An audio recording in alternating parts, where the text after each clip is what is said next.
Sa Sabado na ang Valentine's Day, pero ngayon pa lang meron ng minumungkahi po kami. Putahian para sa espesyal na araw na yan. At putahing Italiano ito na para raw sarsyado at may salita pang crazy sa pangalan. Narito na si Micael Daes. Dahil malapit ng Valentine's, handog namin ngayong linggo ang mga espesyal na putahe na tiyak na maaari niyong ma-enjoy sa inyong romantic dinner date. Ngayong gabi, ang pangalan na titikman natin putahe ay may salitang crazy. Pero sana naman hindi ganyan ang inyong date sa Valentine's. Tara, let's go!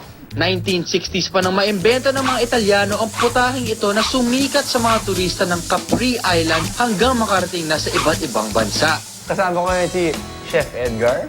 Okay. Siyempre, nagluto si Chef Edgar para sa atin ng isang putahe na mukhang masarap, mukhang sosyal. Ang pangalan po niya ay white fish with tomato crazy water.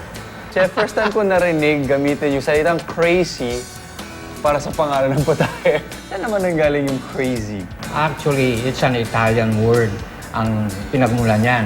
Okay. Kung tawagin nila ay aquapas. Kung tawagin natin dito sa Pilipinas naman, ay hindi na iiba sa sarsyado natin. Ito tama-tama sa Valentine. Saktong sipa nanganghang daw ang sikreto ng putaheng ito na sakto sa pagdiriwang ng Valentine's para daw lalong mag-init ang pagmamahalan ninyong magpartner. Hindi lang masarap, pero na-enjoy ko pa. Ang daming mga lasa, pero hindi mabigat. Good name, good food. I love it. Malapit na ang Valentine's Day, at alam naman natin that food is the way to a man's heart and to a good night kiss.